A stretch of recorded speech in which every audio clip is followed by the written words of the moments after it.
Alright, so this is the van. Pretty sick if you ask me.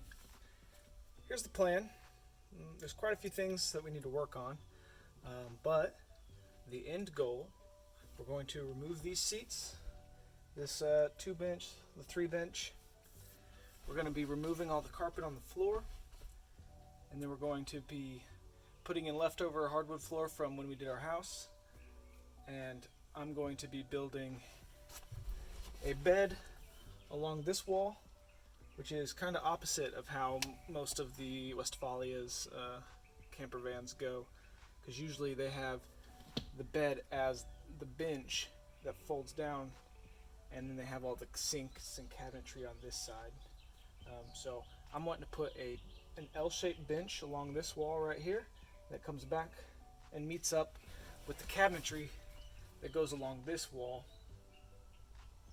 And then to make it a bed, it'll fold out, and then we just take the back cushion or however we have it set up and lay it down as the rest of the mattress. The cabinets on this side, I'm wanting to do kind of overlapping where this door, the sliding door, opens up, and I want it to have a sink with hand or foot pump water. I think I don't really want to, unless I get a self-contained unit for a water pump, I don't really want to use the van's electricity, because I don't really have a solid plan on if I want to do solar or not. But cabinetry here that has sink, an area for my camping stove, and then a kind of raised full locker kind of build in the back right there without covering up the engine hatch.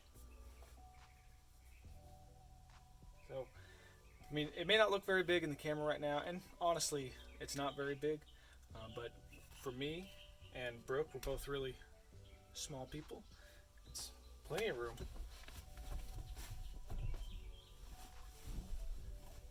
This is me in the back row. This would probably be where the bed ends and goes all the way up to there.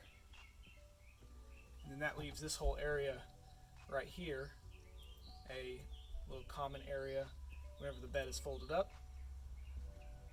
And I want the passenger chair to swivel and turn around, and we'll have a table of some sort. We'll come up with a design that pops up right there so that we can have somewhere to eat or use our computers or whatnot, and still leave plenty of storage in the back here, because I want to be able to pack my mountain bike and whatever other gear that we want for wherever we go. And then eventually I'm going to get a roof rack, and then we'll start thinking about how we're going to do a solar setup if we do that. But yeah, and it keeps going, man. It's so big.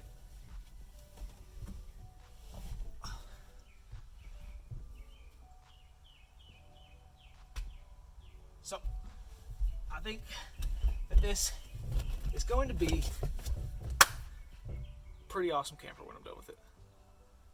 Provided I stick to it. I usually don't stick to most of my my projects, but I think we'll stick around with this one. Cool, guys. Up here you have the air conditioning, which is all like a self-contained unit. The front of it, actually, you can see where like the stain lines are from where it used to be. Is it goes all the way up to the front there, and then spreads across to blow air down. And then this is the air conditioning for the back. Now, I don't know if this works, because currently in the back, the air conditioning pump isn't hooked up. The belt isn't there, and the bolts are missing some of the supports, so I can't get a belt on there tight enough until I fix that.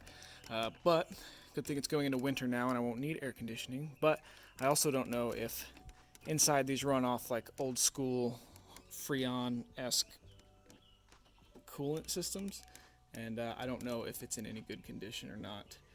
So we'll find out. I have the rest of it though. It's on the ground behind me right there.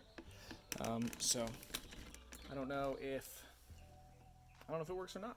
I hope it does. Otherwise, I'm gonna have to figure out a different way to cool this bad boy, because I am a little girl when it comes to getting too hot. So if we're going to be out at the beach in the summer and stuff, I'm going to need that AC. But right now we're going into winter, so it's not on the top of my to-do list. What is on the top of my to-do list is this. The instrument cluster doesn't work. So it's pretty common with those because they have a blue printed foil circuitry allows in the back, and you know this is an 84, so 30-something years old. It's gonna be bad.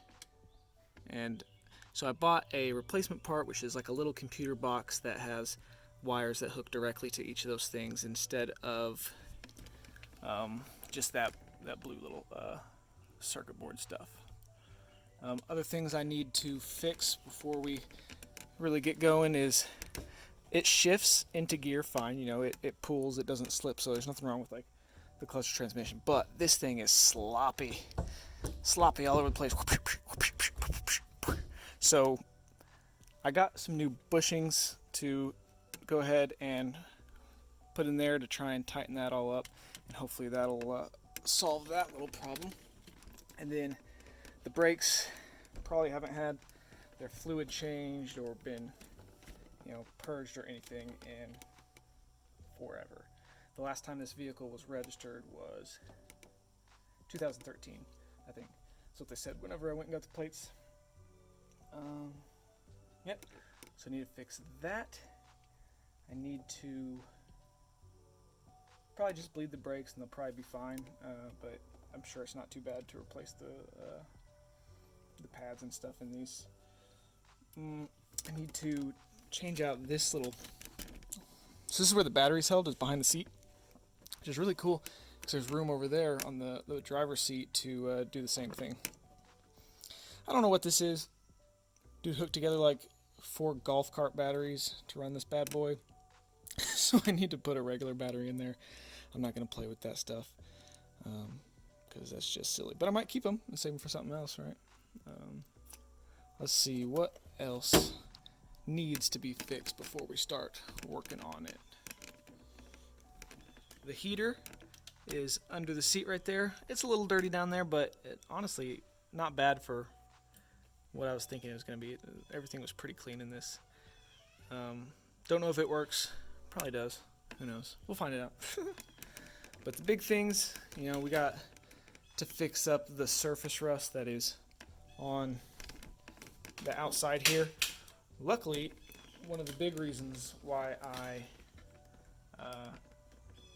was so excited to hop on this deal is the van is virtually rust free. The bottom is no rust whatsoever. All you see is the surface rust, where I think it's fairly new because the previous owner and his sons were planning on painting it, and they were getting it ready.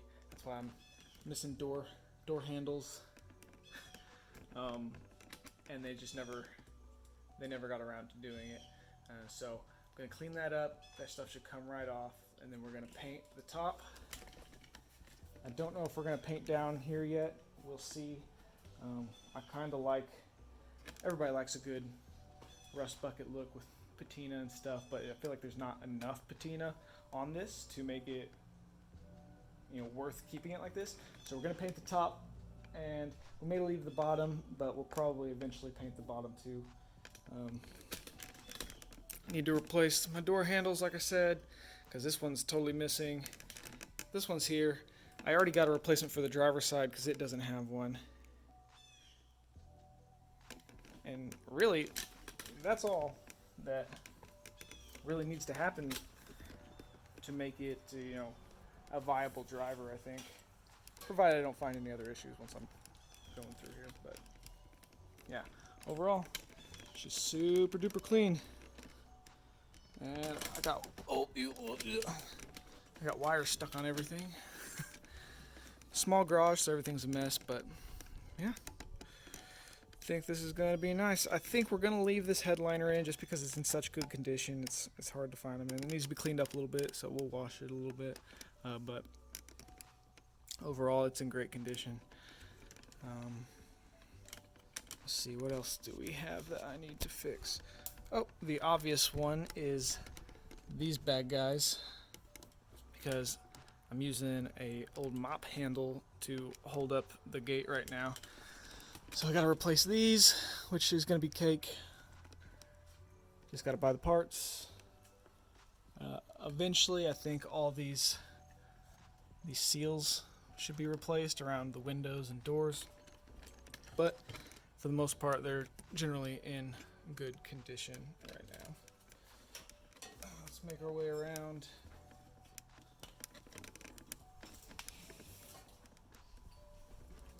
This side.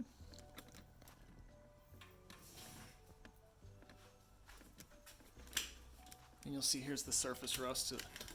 The worst parts of it is it looks like that's where they like sanded it down to bare metal and they never got around to covering it back up. So over time, it being humid out here and raining all the time, then eventually it rusted. And same with the front of the van. I can't take you around there right now because I'm plugged in, but it just has the surface rust like that across the front, which should be easy to fix. Alright guys, well, gotta get back to work on it, and yeah, should be a pretty awesome project, I think, once things get going. I just gotta wait for more parts to come in. I've already ordered a bunch. I've already started doing a handful of things. I'm not super mechanically inclined, so I gotta wait for some of my buddies to be available to really start digging into the itty-gritty stuff. But overall, I'm super excited, and this is going to be sick. So thanks for tagging along, and stay tuned for the next video.